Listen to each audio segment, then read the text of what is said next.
Lost in time in the deepest depths of Skyrim, these creatures lurk in the darkness and await the poor souls to stumble across their domain. Their skin is sickly pale, their eyes rendered tiny and useless, and their bodies are hideously hunched and mangled. Though the Falmer are blind, their other senses are heightened, and thus any sort of noise can tip them off. They're quick and agile despite their awkward posture, and are admittedly rather terrifying. Don't fret, however, there are a few ways in which a champion can go about killing these creatures. Since the Falmer rely a lot on their heightened hearing, muffling your footsteps and stealthily taking down the creatures with a bow is an often adapted tactic. In addition, though they descend from creatures who inhabited cold places and they can utilize them themselves, the Falmer are actually weak to frost spells. This is a rather peculiar phenomenon which remains unexplained throughout the game. While the Falmer look purely like horrible monsters, in actuality they are intelligent beings. Found often in ancient Dwemer ruins, the Falmer create what looks a lot like little villages. After looking more closely at any of the given Falmer locations, it's safe to come to the conclusion that the Falmer are a lot more human than one might actually initially believe. They raise Chaurus as livestock,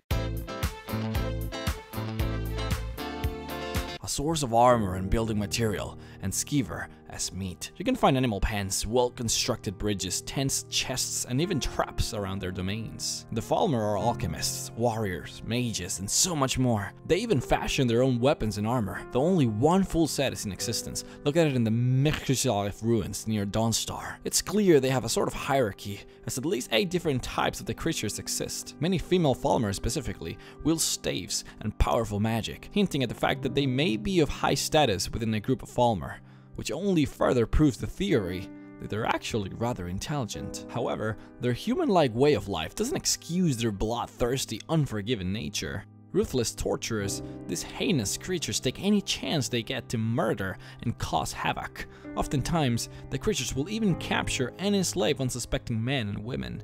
According to the book The Falmer, a Study, the number of captives and kills has drastically increased. The Falmer are getting smarter, more confident, and more powerful.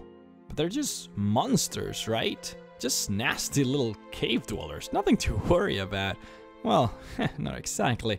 These awful creatures used to be a proud race of elves that inhabited the Skyrim many years ago. The Snow Elves, also known as the Falmer, were an incredibly sophisticated group of people whose society rivaled the success of the High Elves. For reference, remember that the suffix mer means elf, so it only makes sense that the Falmer are Snow Elves. While there is very little information on these elves compared to the many other races of Tamriel, what we do know is incredibly interesting. We were once a wealthy and prosperous society that occupied a portion of Skyrim.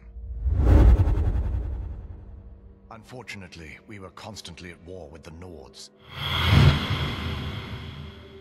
We had always maintained an uneasy alliance with the underground-dwelling dwarves, and when faced with extinction, we turned to them for help.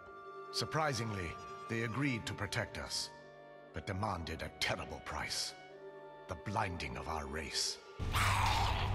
The Snow Elves were an ancient race dating back before the Merethic era, before Lorcan split the world, and before the creation of the Dragon Cult. They were the first race of elves to settle in Skyrim. In fact, they were the first people to ever settle in Skyrim, and thus felt they had ownership of the lands. A prosperous people, rich with culture and heritage, the Snow Elves flourished for years, and their Dwemer counterparts eventually came to share the wealth. The Snow Elves, like many of their elven brethren, had a natural aptitude for magic. They could harness the powers of frost and lightning with ease. They worshipped Auri-El, the elf equivalent of Akatosh, who stood for and was the creator of everything. They created a chantry for their god, which included numerous temples strewn across the land. Pilgrims would journey to the way shrines of the Vale to achieve enlightenment at the hands of Auri-El. The process was long and tedious, as the young pilgrims were expected to fill an ewer, like a jug, at the basing of each shrine after performing a mantra. After the initiate had finished this,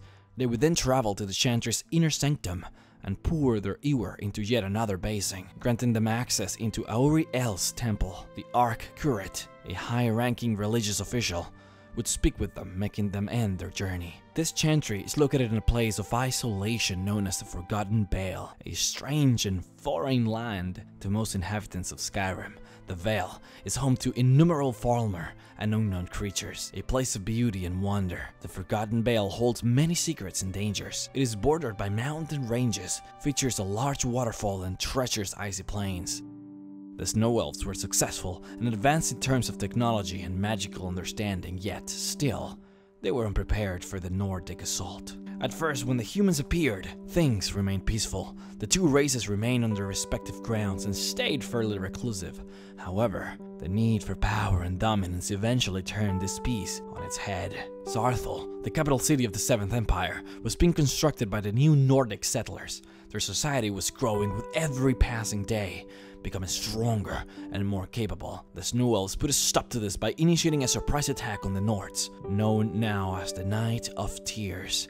A large portion of the Nordic population was effectively wiped out by the Snow Elves. Now, the real reason as to why the Elves did this is still being debated. Glory, dominance, fear of surpassment, all are fair motives, but the favorite theory is that the Eye of Magnus is the culprit. For those of you who are familiar with the Skyrim Mage's College questline, you will know that the Eye of Magnus is located deep within the tombs and chambers of Saarthal. It is an incredible source of magical energy, and it is believed by many that when the humans discovered this relic, the elves chose to eliminate them so as to keep the power for themselves. Of course, this brought on an incredible amount of hatred from the Nords towards the elves.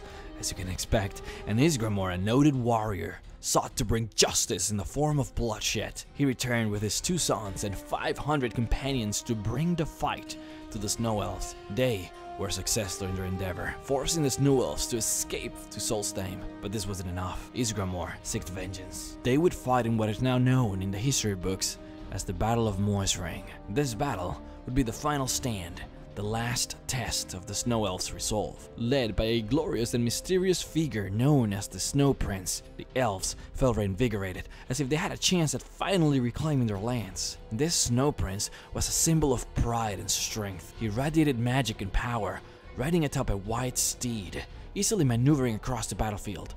The Snow Elf soldiers cheered for their leader and his prowess. It seemed as though the Nords would fall, as the elves took a stunning lead in the battle. But all was lost when their leader, their beloved Snow Prince, fell at the hands of a 12-year-old Nordic girl who had just witnessed the death of her mother. Beaten back, the Snow Elves had no choice but to retreat. Though they continued feebly to fight, what was left of the elves was eventually forced into hiding. They took refuge with their uneasy allies, the Dwemer. Desperate for safety, the Snow Elves agreed to a damning deal. They would serve the Dwemer as slaves in exchange for their safekeeping, though we previously believed that the Snow Elves were forced to eat toxic fungus, which rendered them blind. It became apparent that after installment of the Dawnguard DLC, that the elves took the fungus in their own accord, and decided to submit to the will of the Dwemer. Still proud enough to attempt to regain their dignity, the Snow Elves waged war on the Dwemer in what is now known as the War of the Crag. This war was fought completely underground, making the Nordic settlers totally oblivious to the chaos which was ensuing under their feet. The violence would last for over a decade until one day,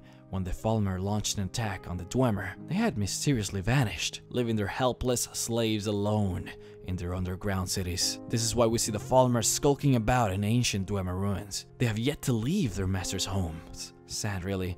In reality, the Dwemer had come in possession of Lorkhan's heart, an incredibly powerful relic buried deep within the Red Mountain in Morrowind. The Dwemer constructed 3 tools in order to work with the heart: Keening, Sunder, and Wraithguard. But when they attempted to tap into the heart's power, the entire race of Dwemer disappeared. There isn't even any proof that the Dwemer are dead. They simply vanished completely and left their society to slowly diminish. It was a dark ending to a glorious tale of prosperity for the Snow Elf race. For years, it was believed that all Snow Elves had been turned into the monstrous Falmer we find in the ruins. However, upon the discovery of the Forgotten Vale, a few living Snow Elves were found. Those that survived referred to their horrid brethren as the betrayed, and scoff at the use of the word Falmer. Though a large number of Snow Elves lived in the Forgotten Vale, a raid by the Falmer killed off all But 2. Knight Paladin Gelebor and his brother Arc curate Virther. This doesn't mean that all hope is lost for the race, however. If there is one society, there may be many more, as some tomes and books state that quite a few snow elves actually fled the lands when their race submitted to the Dwemer. So this means